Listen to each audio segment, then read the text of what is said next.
welcome to Roving Report, a program that gives you an overview of the developments in India's northeast region. I'm your host Chandrakala and the highlights of today's program are: Guwahati hosts BRICS Youth Summit 2016.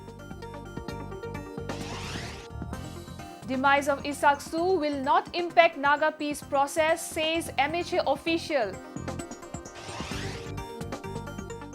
Lakme Fashion Week hosts its first ever audition in Northeast. And spices processing industry booms in Manipur.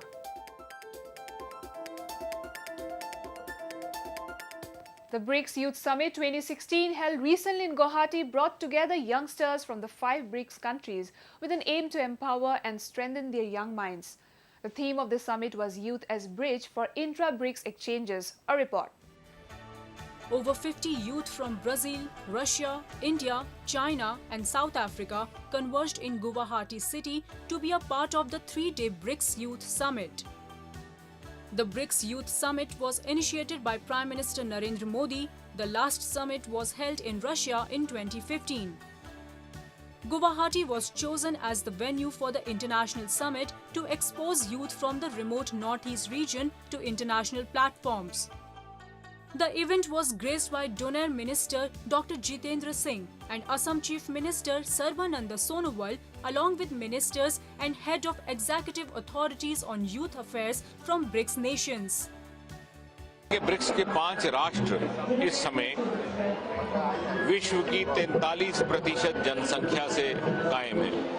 एक बहुत बड़ी संख्या है और आने वाले समय में विश्व के निर्माण में और 21वीं शताब्दी की ग्लोबल वर्ल्ड का क्या स्वरूप रहेगा, उसमें ब्रिक्स राष्ट्रों की एक बड़ी महत्वपूर्ण भूमिका रहने वाली है। कुल मिलाकर के इनकी जीडीपी लगभग 37% है। विश्व के 17% ट्रेड पर इनका कंट्रोल है। असम और नॉर्थ ईस्ट के विद्यार्थी साथ साथ युवा को भी एक मौका मिला अपनी बात रखने का, इतना बड़ा इंटरनेशनल प्लेटफॉर्म मिला। पहली बार के लिए देश में ब्रिक्स यूथ समिट हुआ है, वो भी गुवाहाटी में। सबसे बड़ी गर्व की बात, बहुत बड़ा गर्व की बात है। ये बड़ा एक्सपोजर हमें मिला है। The BRICS Youth Summit plays an important role to promote culture and traditions of the member nations. Various programs were held during the event to showcase the vivid culture of each of the participating countries. I'm really excited about the exchange programs that will be taking place between the countries. I feel that as Africans, as South Africans, we're not really exposed to the rest of the world, and a lot of South Africans don't travel actually. So it's going to be very interesting for us to go into other parts of the world and just see how life is, and get exposed, because I believe that if you know more, you do more. The Youth Summit focused on an array of issues including skill development, entrepreneurship, social inclusions, youth volunteerism and youth participation in governance. We came up with a lot of good recommendations और इन 3 दिनों में हमने एक दूसरे से बहुत सीखा from Russia, from South Africa, China. They have very good policies and अभी तो बहुत सारे रिकमेंडेशन आप लोगों के साथ शेयर किया हुआ है, लेकिन mainly thing we have build really good friendship and from there we want to take this forward in the next summit. The BRICS Summit has called for shifting of power from the West to the member countries to maintain a balance in the world, thereby strengthening the bond between all the nations and bringing on more development in these nations and the society as whole. Such endeavour will provide an exposure to the youths of the nation to come forward and share their views and opinions and develop ideas for the socio-economic development of the nation. A senior official of the Union Ministry of Home Affairs, Satyendra Garg, on his recent visit to Manipur, indicated that the demise of NSC and IM chairman will not have an impact on the Naga peace process. He said the government was making all efforts to maintain peace in the state through dialogue. We have report. Northeast in charge at the Union Ministry of Home Affairs, Satyendra Garg, recently visited Senapati district in Manipur to inaugurate a week-long training program on commercial floriculture. Around 60 farmers participated in the event organized by Foundation for Environment and Economic Development Services or FEEDS. Speaking to journalists, Garg said the demise of Sioux would not hinder the Naga peace process. I'm sure Isaac Sioux, of course, made his contribution, and his death is a loss to the peace process. But I'm sure that there has been talks for last about nearly 19 years, and I'm sure this process irrevocably it will go forward. It may be a temporary delaying things because once you lose somebody like Isaac, who has been there for 50 years for this cause, so maybe temporarily things get dislocated. But I'm sure this process is irrevocable, and I'm sure the people, the Naga leadership, will take it forward. Garg also said that New Delhi has initiated dialogue with many underground groups. Recently, we have started negotiations with even say Kuki, KNO and UPF. So we have started the process which was due for long years. That suspension of operations has been there for last about 8-9 years, but still there was no talk. So Government of India has started trilateral talks involving Government of Manipur, Government of India, and of course the groups. So basically idea is that we want the peace to prevail in Manipur. An array of issues has been haunting Manipur, including the demand for inner line permit. Garg said the centre has no objection to enforcement of inner line permit system or a similar mechanism in the state, but the 3 bills passed by the state government towards this effect were opposed by tribal people of the state. However, he laid stress on maintaining peace in the state and urged people to use dialogue as medium to resolve issues. Manipur, of course, has got more than its share of problems. You have got economic blockades, you have got bans, you have got hartals, you have got dharnas and whatnot. And of course, people have got reasons to agitate. You have got inner line permit issue. You have got tribal people who are not happy with the legislation which was made. And of course, as it turned out, one of the bill was not accepted by Government of India. So these are the issues, but I'm sure there is always a way of talking to people, addressing the issues, negotiating with people so that interest of the people of Manipur as a whole can be assured. The centre has been making all efforts to bring the insurgents to negotiating tables and resolve the issue through dialogue. It provides assistance to people who stay away from insurgency for the economic development. Let us now take a look at some of the events that made news in the Northeast recently. A review meeting was recently held in New Delhi to keep stock of the progress made in implementing a 2014 agreement between the government and insurgent outfits. The agreed text of settlement was signed between the Government of India, the Meghalaya government, the Achek National Volunteer Council and ANVCB based in Meghalaya. The meeting was attended by Joint Secretary Northeast at the Ministry of Home Affairs Satyendra Garg, Commissioner and Secretary of Meghalaya Home Department E.P. Kharbi and former ANVC Chairman Dilash M. Marak. Garg said the ministry is taking initiatives in regard to creation of infrastructure including hospitals and roads and devolution of more power to the Autonomous Council. There was a settlement which had all the points, including, as I mentioned, development. Yes. So the activities which we had agreed to do post the settlement, progress of that one was reviewed. And as I mentioned, certain things were to be done in terms of creation of infrastructure of hospital, road, and then devolution of more powers to the councils, autonomous councils, and the thing which were including amendment of the 6th schedule and all this thing, which was part of this package. Everything was reviewed systematically for more than 2 hours. We met. The agreement was signed in September 2014 in the presence of Union Home Minister Rajnath Singh, MOS for Home Affairs Kiran Rijiju and Meghalaya Chief Minister Dr. Mukul Sangma along with other dignitaries. It aimed to give a boost to peace efforts and encourage the insurgent outfits to find amicable solutions to their problems within the framework of the Constitution of India.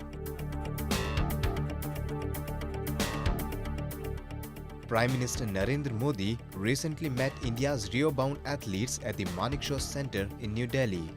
At this ceremony, PM Modi interacted individually with the sportspersons and wished them luck in their upcoming test at the world's biggest sporting event.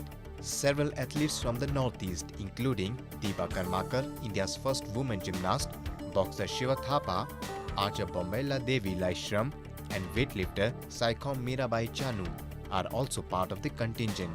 A total of 102 athletes from 13 different sport disciplines have already been selected, making this India's largest Olympics contingent. A few more names are expected to be added before the start of the mega event. Olympics 2016 is set to start on August 5 in Rio de Janeiro.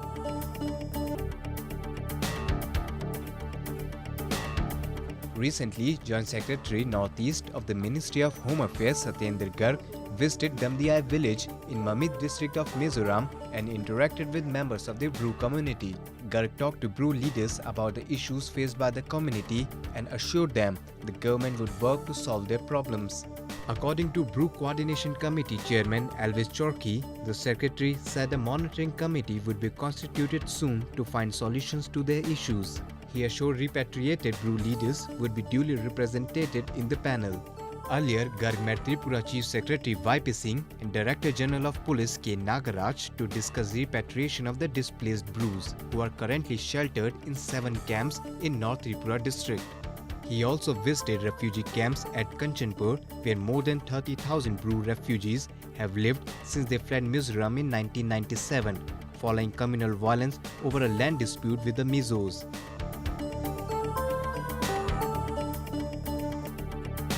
In the wake of terror in Dhaka, high alert has been sounded on the Indo-Bangla border in the 5 states of West Bengal, Tripura, Meghalaya, Assam and Mizoram, with the Border Security Force or BSF stepping up its vigil. The BSF has been put on very high alert along the 443-kilometer long India-Bangladesh border in Meghalaya, following the killing of 20 hostages in a terror attack at a restaurant in Dhaka. Meghalaya has over 100 gaps consisting of streams, rivers and drains, apart from the unfenced 90-kilometer stretch along the 443-kilometer border with Bangladesh. Accordingly, the BSF has sought cooperation of all state and central intelligence units to ensure that no illegal cross-border movement takes place. BSF has also been put on alert across the 857-kilometer border between Tripura and Bangladesh to stop any type of bid for illegal entry, especially through the fence gaps and in several areas.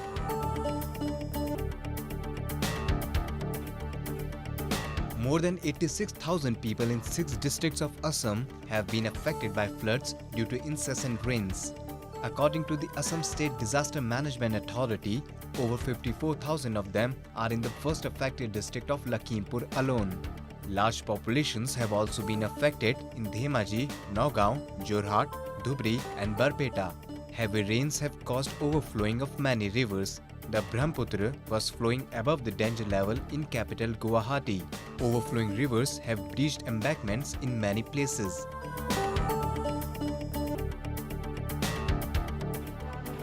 Showcasing the unity in diversity, different northeastern states came alive with the celebration of Jagannath Rath Yatra, striving for peace and unity.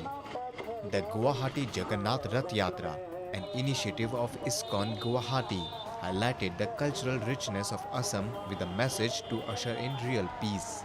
Hundreds of people, old and the alike, participated in the Rath Yatra celebrations, followed by a procession chanting devotional songs. Moreover, the grand annual festival was also celebrated in the state of Tripura with utmost gaiety and fervour. In capital Agartala, the main function took place in the Jagannath temple, where thousands of devotees thronged to pull the chariot of Lord Jagannath.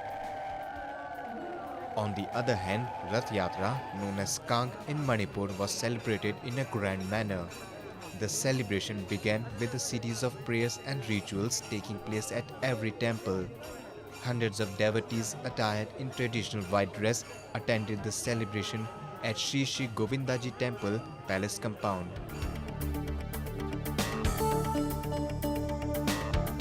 The border guards of India and Bangladesh exchanged greetings and sweets on the eve of Eid ul-Fitr at Akwara land port and immigration checkpost at the Agartala Brahmanbaria border post of Tripura. The two sides met after the regular retreat ceremony. The officials of both sides wished for peaceful relations between the two countries. In view of the failure of state government in implementing the National Food Security Act, the Consumer Affairs, Food and Public Distribution Minister Biren Singh recently held a meeting with state's top brass and stakeholders at the Old Secretariat Conference Hall in Imphal. The meeting was held in order to ensure smooth distribution and transparency within the department. The meeting was also attended by Commissioner, Director and District Supply Officers of the CAF and PD and District Commissioners of the state. During the discussion, the minister and the officials took serious note of the anomalies that have cropped up after the act that came into force earlier this year. Well, auditions for the much coveted Lakme India Fashion Week 2016 was held in Guwahati recently, providing a platform for emerging talents from northeastern states to showcase their modeling skills. It is for the first time that the Fashion Week auditions are being held in Guwahati, thus giving a boost to the region's fashion industry. Have a look. For the first time ever in the history of Indian fashion, Lakme Fashion Week hosted its auditions in Assam to incorporate more faces from the Northeast. The Lakme Fashion Week audition was jointly organized by leading cosmetics brand Lakme and IMG Reliance Private Limited. It was held in association with Northeast India Fashion and Design Council at Terra Maya Lounge, Guwahati. Over 100 girls from the northeastern states registered for the auditions.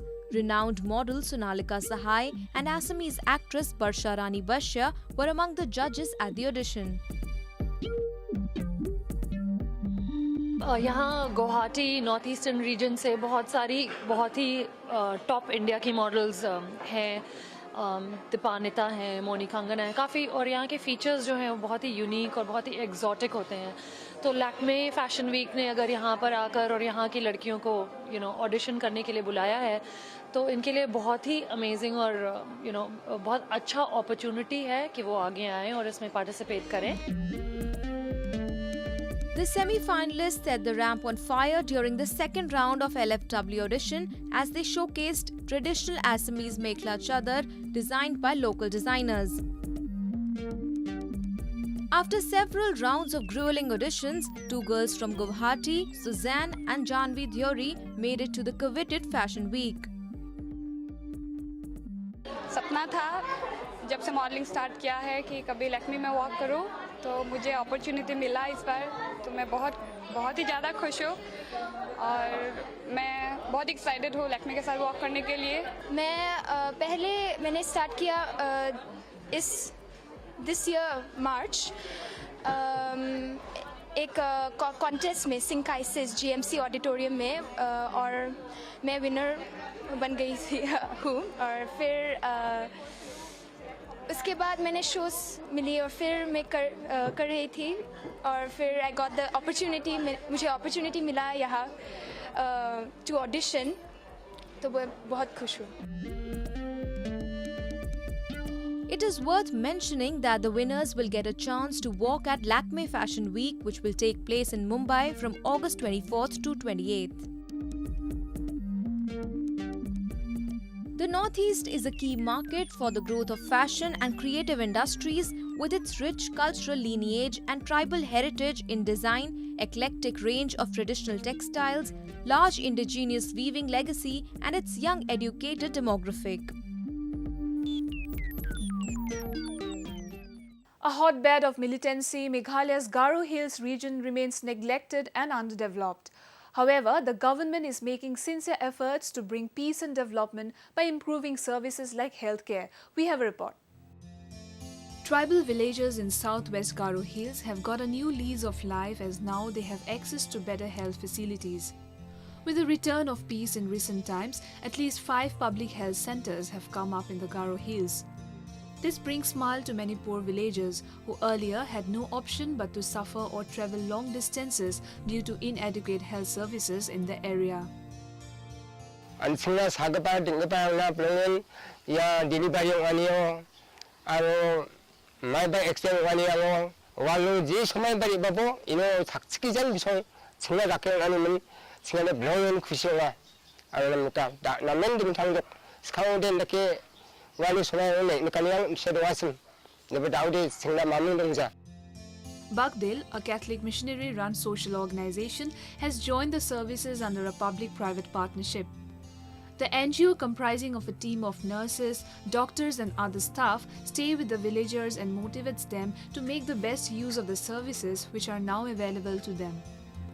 Due to their efforts, there has been reduction in health-related casualties in the region.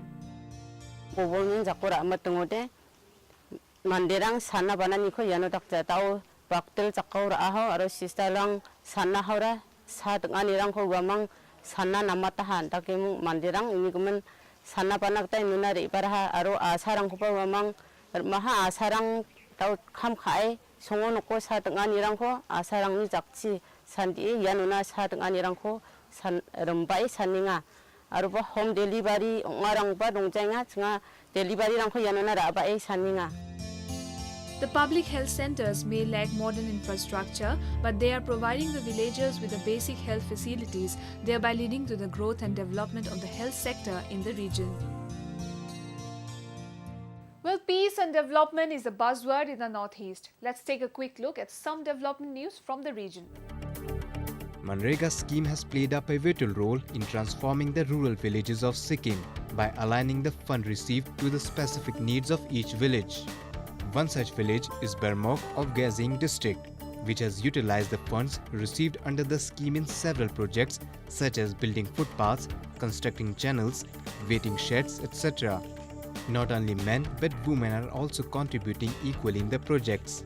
70% of women are involved under this scheme. Manrega scheme has not only developed the area but has also employed several people. A boost to the scheme will prove boon for the landlocked region.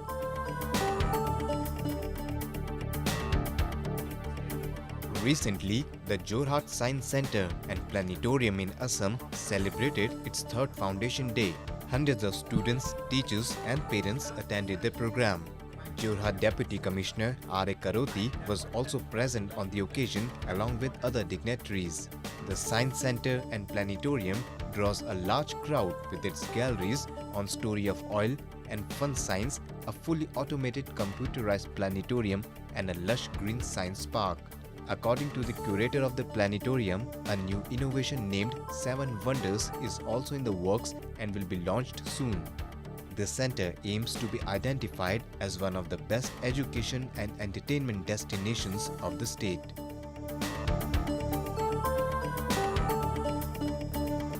A college in Meghalaya's East Garo Hills district has set a benchmark for itself by becoming the fully solar-powered institution in the state. In February last, the 15 megavolt solar power project was installed at the Loyola College, Williamnagar in its academic block.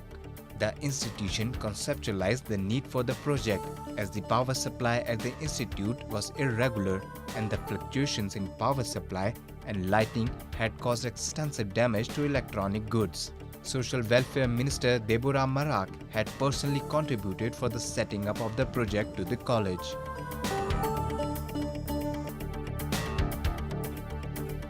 Scores of people flocked to an exhibition showcasing work of wedding planner and event manager Tasang Imchain at Anaki building in Dimapur. The product exhibition called Expression Life, a craft house on home decor and accessories, had various painting forms and craft works on display made from recycled material. Imchain has been bringing to life her artistry with the paint and the brush with a technique called decoupage, which is a decorative technique of artistically combining paint, paper napkins or rice papers on nail surfaces like wood, glass, canvas, basketry, fiber, tin cloth, cement or clay to make it into a decorative piece. Northeast region is home to various spices such as turmeric, coriander seeds, cloves, black pepper, cardamom to name a few. Now, many food processing factories are coming up in the region to give a boost to spices industries in the region. Take a look. Manipur's agroclimatic condition favors cultivation of a variety of spices. Since 1999, Kanglei Park Spices Industry at Lalambung Makhong Taklembam Lekai in Imphal has been producing spices by keeping its authentic flavor intact. It is the first company in the region to have International Organization for Standardization certification. The Kanglei Park Spices Industry produces a wide array of spices including chicken masala paste, fish masala, garam masala and vegetable masala. Kasu Manipur thawak leitabadi nati akhogida work culture kitang wat padawna lei masi kitang semdo agadi adum thabak se dum phang government gi thabak khaktana thabak ne haiba nataba oina mapan lamda kaida chum chatpa matamda ayamba mi singse government gi thabak ta kaya base tawna di sumain tawdana khoi Manipur da su sigi haiba dugi idea do dum kano tawragadi With the return of peace in Manipur, many such companies have been seeing growth. The companies are using latest machinery and technology to produce items for market not only across Manipur but also for other parts of the country. Currently, Kanglei Park Spices Industry employs over 40 workers. जी अखोई कनोगी वददी याम फैयना खल्ले को खनगा थबक फंगदबना हरम याम थि पांजाम याम थबक पिरे नाउसन नदरे मागी मतम तपजाना को अदुगा फै चले जे मयाम जु लमथोगा थबक सुदरे वाथि बरे ngang बाहायबा लैतरे मसागी कनो तो बुद तपजाना दुम तौजदि याम फैयना लौ सुम तौरगदि नुंगाय हानदि सुम पैसा थोखम लैतबनिना होय चाबा थकपगी बुदि अदुम लैबो अदुइसु सुमाइना मिरा थोला कांदा वखन नुंगायतबा आई थबक फंगौदरे हाबगी नुंगायतबदो Establishment of such industries in the state will generate more jobs for the skilled youth and contribute to the socio-economic development of the state. Well, viewers, with that we have come to the end of this episode of Roving Report. Do connect with us through our Facebook page and follow us on Twitter at AnyIndia_ANI. You can also subscribe to our YouTube channel to get latest news updates from the Northeast. I'm your host Chandrakala signing off. Goodbye and take care.